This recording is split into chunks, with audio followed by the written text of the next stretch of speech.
Novel Suspects presents a conversation with David Baldacci and Jake Tapper. So, David, the first question I have for the Aloysius Archer series, which is A Gambling Man, the sequel to One Good Deed, they take place in the 1940s out west. And I'm wondering if you think you write differently for that era. Obviously, you're not going to use metaphors and pop culture references of 2021, but beyond that, if you think your writing is any different when you try to evoke that time. I think you have to be, because the first job I have to have as a novelist when you're writing a historical piece is you have to create the atmosphere, evoke the atmosphere that allows readers to settle in that time period and get comfortable with it. Because some of this stuff, I mean, the 40s and 50s were a very different time, for minorities, for women, and the language that I would use. I need to make sure that people understand I'm not writing 2021 dialogue, and men and women had very different relationships back then. It was very one-sided. So you have to set that atmosphere. So I think I've been more descriptive, more evocative in the language. I take a little more time to sort of set the period piece that I wouldn't ordinarily do in a contemporary thriller, because I need to make sure that people understand you're not in modern times, you're back in time. And so just here's the atmosphere I'm building, and just go along with it and understand it's a different time period and a different world. And I had to take the time to do that. I think every historical fiction piece writer, understands that, the ones who do it really well. It's just a necessary piece, because you really have to think about what the reader will be thinking about what you're going to be writing. And I don't want them to be startled by a piece of dialogue that seems out of place, because they know that it is in the right place in that time period. One of the things that I found so evocative in One Good Deed was your description of Archer goes to get some food, and the description of what they offer there is something like a steak and a fat potato and all the coffee you can drink until midnight, or something like that. But it was just, that is exactly how I picture they would describe, like, because of course you're going to want to drink coffee until midnight in 1946 or whatever year it is. Where did you get that from? When I was putting this story together, you can overwhelm yourself with all the millions of details that you need to build a time period that's different than when you live in. And you get so overwhelmed that either you put in too much or you put in too little, or you just forget it and you don't want to do it at all. So I sort of made it a little simpler for me. So I thought to myself, if I'm going to describe Archer's world, I'm going to start when he wakes up, and I'm going to take him through one day. In one day of his life, what do I need to know in order to describe what he would do and see and feel and think and interact with people during the course of one day? And if I could do that, then I could duplicate that experience over the course of however many days the novel is written about.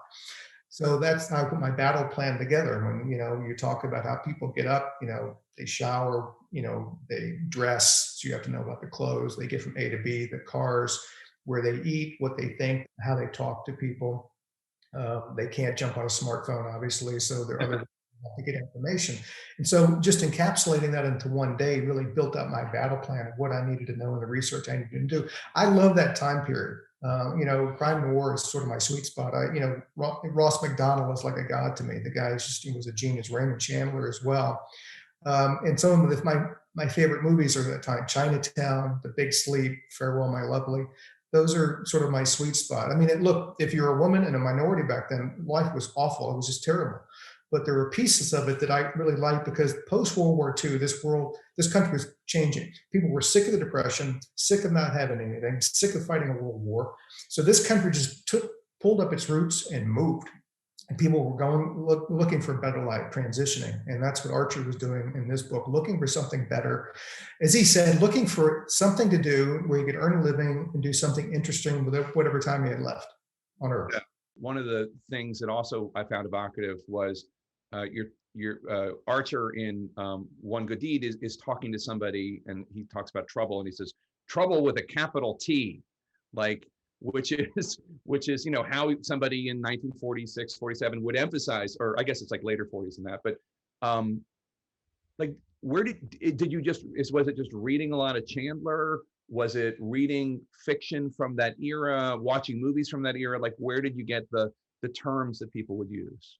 It was all of that. And I tell people that if you really want to be a writer and have a long career at it, you need to read as much as you possibly can and build up your knowledge basins to the fullest extent. I did a radio show earlier where somebody was talking about this car that Archer has in the Gambling Man. It's a 1939 Delahaye, French made. It has a right-hand drive because it was built for an Englishman. And I described the front of the grill as like a knight's vestments, because it's a shiny grill that comes down, looks like the armor on a knight. And he asked me, where did that come from? And I said, look, as a writer, you have to know about a lot of different subject matters. I love history, so I've read a lot about the medieval times, the armor that we wore back then. So not just for the fun of reading it, but then I could pull that description off and put it into a car and describe it in a way in the car that's sort of interesting and unique. So as a writer, you have to be a lifelong reader. Because I've read all the great detective mysteries over time and see how they do it, how they pull the language together, and then you try to do it in your own voice. But you just can't be static and never open another book, because knowledge is the thing that drives interesting literature. Because knowledge allows you to pull together these different types of words, vocabulary, language, descriptions together in a unique, positive way. That somebody would read that line and go, "Wow, I never really felt that before. That was an interesting way to say it." Well, how you get about the ability to say interesting things is to know a lot about a lot of different things. Yeah. One of the things I did in both the Hellfire Club, which takes place in 53, 54, and the Devil May Dance, which comes out in May, which takes place in 61, 62, is when I found these historical things that were so fascinating. But I knew that explaining too much of it would get in the way of the plot and the characters and this and that.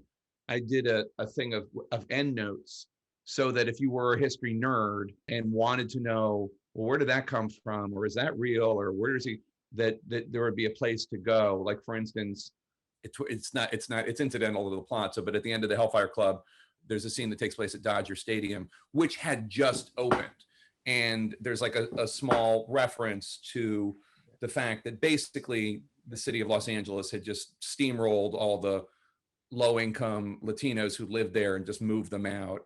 Again, it was just a throwaway line or two, but I wanted to send people to where they could find out more if they wanted to. You don't do that though, and maybe as a reader, this is me pleading with you to do that on your website or in the back of your books, because there's such rich detail in your books. Well, I appreciate that very much. And endnotes actually it's a pretty cool idea. And I'm glad that you did that. And I just finished the third Archer novel, and exactly what you said. They did the same thing in LA. They moved Chinatown so they could build Union Station. So Chinatown was leveled, and people had to move to another area. But reading your new book, Devil May Dance, like the first 7 or 8 opening chapters, it's filled with rich detail. I love the scene about being at Forest Lawn Memorial Garden. A lot of the stars are buried, and you have a Rat Pack there. We can get into that later. I'm a Rat Pack kind of groupie too, shooting out the light bulbs as they go around telling, Bogey's over there, and this person's over there. But what you managed to do in those first few chapters, I call it avoiding the flip page book. And a flip page book is where a writer has done a lot of research and doesn't want to take the time to integrate it and doesn't want to leave most of it out. So they take a chunk of it and they go, and they stick it. And the flip book becomes, the reader hits that stuff and they flip to get back to the story. And you obviously managed to avoid that pitfall, and because you get enough of the history to allow the narrative to go forward. My litmus test, which you obviously achieved in this book, is that you need to give the reader just enough to know so that they can follow the story, not any more and not any less than that, and to resist the urge to, I did all this research, I have to find a place to put it. No, you don't. Please, you have to leave most of it out. That's the rule of thumb of research. 99% of it goes away and 1% stays in. You may not like it, but the readers will love it. Tell me how your quarantine has gone. A writer's life can be fairly solitary anyway. Has it affected your ability? You write about a couple books a year. A Gambling Man is your 50th, including your young adult novels. Has it changed how you do anything? It definitely has. I mean, last winter, we were down in Florida, and obviously the pandemic was just starting, but everything was closing down. So I had no spring tour. I had I was supposed to travel all over the country and go overseas, and all that was canceled. So a lot of all of my travel was gone away, and I just really hunkered down. I didn't have a lot of distractions. I ended up writing 2 books simultaneously: A Gambling Man, and then the fourth Atlee Pine novel that comes out in the fall of this year. I just wrote. I spent 2 weeks in 1949 and 2 weeks in 2021, and I just went back to my own little personal time machine. Not something I would have been able to do, but for just the pandemic. And you're right, the writer's life is solitary. But I was a trial lawyer for 10 years, so I love getting up in front of talking to people and just telling stories and being sort of raconteur and just having a good time. And all of that went away, which has been difficult because I am very much a people person as well. But the solitude has been good production wise. Certainly, my publishers are kind of like, maybe we'll never send you on tour again. Just stay there and keep writing the books. But I like to have a balance. And right now, balance is gone. What book do you think affected you the most, changed your life? I mean, as people may or may not know, you wanted to be a writer. You were kind of discouraged from being one. You had to pay the bills. You became a lawyer. And then, just grand slam out of the park with Absolute Power, huge bestseller, made into a great movie, starring and directed by Clint Eastwood. Was there a book in there that changed your life that said, you know what, I can do this? Because obviously you were at a period where it maybe didn't look like you would ever be able to achieve the dreams that you have so clearly achieved. I think one of the major reasons I'm a writer today is because I was a reader as a kid. And, books back then influenced me in a way that it's really hard to overestimate. That a great book is one that when you put it down, you instantly miss it and you can't wait to get back to it. And my mom, when I was a little kid, I used to just tell these stories all the time. In my neighborhood, there were no internet. Kids had to entertain themselves. So in my neighborhood, I was a designated entertainment provider. So I always came up with all the stories, all the battles we could fight, all the interesting things we would do as kids, like out in the woods or out in the yards. I would put all that stuff together and put everybody through their paces and just build these stories that we would have fun doing. And I was nonstop talking all the time. So my mom finally brought me a journal and she goes, honey, why don't you write some of this stuff down? And I started writing some of it down and never really looked back. And years later, after I had some success, I went back to my mom and I said, my God, what a gift you gave me that day. And she says, honey, I'm so glad it's worked out for you. But quite frankly, I just wanted to shut you the hell up. Last nerves, as moms like to say. And but even moms need a little bit of peace and quiet. But I think, I grew up in Richmond, Virginia, and there was an amazing novelist who was working there at the time, who wrote a breathtakingly wonderful book called Postmortem. It was Patricia Cornwell, and she worked at the medical examiner's office in Virginia in downtown Richmond. And I remember standing at the bus stop, reading Postmortem, which was based on a real story, the South Side Strangler in Richmond. When I lived there, my sister lived there during that time, and she lived by herself, but we would take turns staying with her because everybody was scared to death about this strangler. He was striking people, women all over the place. And Patsy had written this novel that was just extraordinary and won every award you could possibly win. And it wasn't like I read that book and thought, I can do this, because Patsy does forensics better than anybody, and she integrates it better than anybody does. But it motivated me that here's somebody living in the same town that I'm living in and grew up in that has written something like this, who obviously loves stories, loves language like I did. I think that I could turn out something, if not of the same quality, something close to it. And I had this overwhelming urge to want to do that. And that's really when I started, the idea for writing Absolute Power. And spent 3 years working on it. I was a trial lawyer back then. And whatever you think about lawyers, they do work long hours. Right.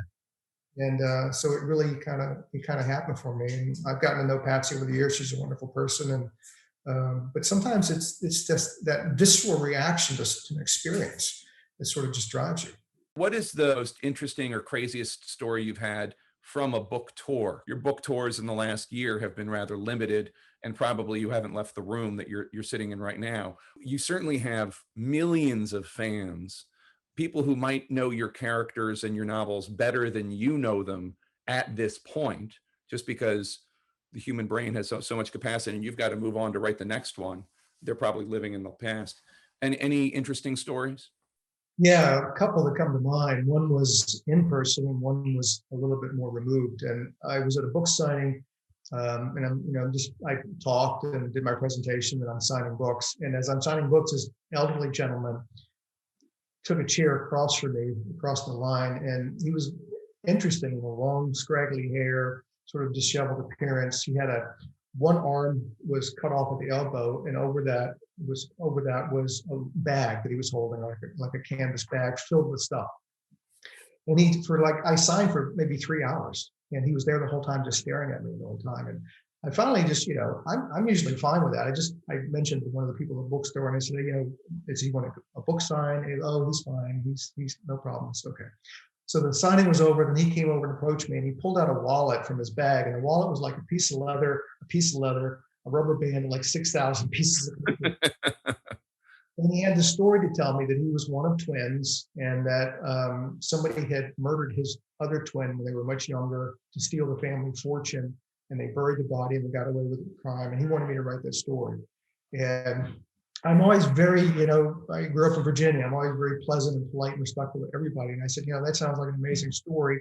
I don't really write, nonfiction books, but there are a lot of people out there. And I gave him some sources to find, like a writer that would help him. And he goes, you've been so nice. He goes, I wanted to give you this as a gift. It was a book of Chinese pottery. He said, I wrote this book, and he opened it up. He had signed it to me. And I was like, oh my God, thank you so much. This is wonderful. And then he left. And so I packed up, and I had my assistant with me. And so we headed out of the bookstore, and all the alarms started going off because he hadn't written that book. He had stolen that book from the bookstore. He signed it to me. And so I'm walking out of the store, and the book people are like, are you trying to shoplift the book? Oh, this is the one you gave me. So that was the in-person one. And then probably the weirdest one that ever happened to me was remotely, where I got a call from my agent one day. It was on a Monday. I just got in the office and called up. He said, look, your publisher received a voicemail over the weekend from one of your fans. And they're going to send the file down because you really need to listen to it. It's going to upset the hell out of you, but you need to listen to it. But just so you know, the FBI is all over it. Just what you want to hear on a Monday morning. Yeah. They sent the file down to me, and it was a gentleman who had called up my publisher in New York because it was a Saturday, nobody was there, so there was a voicemail. And he went off on a rant, and he was upset with a book I'd written called The Last Mile, and you'll love this because your books you're writing about are set in the 50s. He had read this book, and I'd written about politicians from the Deep South in the 1950s, and I said they were obviously racist, and he took enormous umbrage with that I would deem to say that Southern politicians in the 1950s were racist. And he said, I know what you're doing. You're lying to everyone, and I'm coming after you. And I'm going to come to New York. I'm going to blow up your publisher's building in New York. And I'm going to come to Virginia because I know where you live. I know your son's name, and I'm going to hunt you down and do all this stuff. And then it cut off, and I was like, "What happened?" And I looked because there's more file left, and then it came back on. And he said, "Oh, I'm really sorry because I'm in a bad cell area." Well, then he had a few more threats, and then it cut off again. He hung up. And then he called back. He said, "Okay, I'm really sorry about calling back. I promise it'll be the last time. But I thought of a few more threats." And then he made more threats against me, and then clicked off. And so the FBI tracked him down, very quickly. He lived in a remote area in Western Maryland. He was an elderly gentleman. They knocked on his door. All these guys with guns and body armor knocked on the door. And he came to the door and opened it and looked at them all up. And they told me later, his first response was, "How did you find me?" Yeah. Yeah. I think the agents felt sorry for him at that point and just said, well, you used your phone. And we could actually track that back in the 1950s, much less today. And they just read the Riot Act and said, don't ever do that again. So, but look, you write books and people interpret them, as you know, and being in the news, you go and do your shows and you do the news and you do it in a professional way, but people can read into it whatever they want to read into it. Yeah. Watching sad. Well, we enjoy the freedom of speech, don't we? So we have to accept that others get to do it too. Although, of course, there are limits in terms of threats. What's the last thing that people should know about the Aloysius Archer, the second installment, and you have a third installment? So you like writing Archer books. Like this, we haven't seen the last of him. You're going to keep writing. Is it the character? Is it the 1940s, 50s? What is it about it that you like? It's both of those. It's the characters and the peripheral characters that deal with Archer, and it's that time period. I mean, you know, when I was reading The Devil May Dance, that's a time period that I love as well, you know, and hearing about the Rat Pack, being in LA, all the stars, the political machinations that happened back then, going to the tombs in New York, which is just great stuff. That atmosphere, I think both of us are history buffs. Yeah. So in a fictional way, we get to write a little bit about history and bring to bear something that we really are interested in and fascinated by. So I think people should take away the fact that Archer definitely is coming back. His next move will be 1953, New Year's Eve of 1952 and into 1953. He's going to be, you know, in Hollywood, in the golden age of Hollywood, with a lot more adventures and finding just something interesting to do with his time. That's great. I love it. Well, I love the Archer books, and congratulations on the second and the pending third. And David, this has been such a thrill.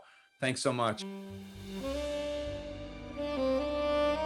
have been listening to the Novel Suspects podcast, presented by Hachette Book Group, produced by Charles Conyers Jr., Erica Nelson, and Lauren Shade. Novel Suspects was created by Erica Nelson.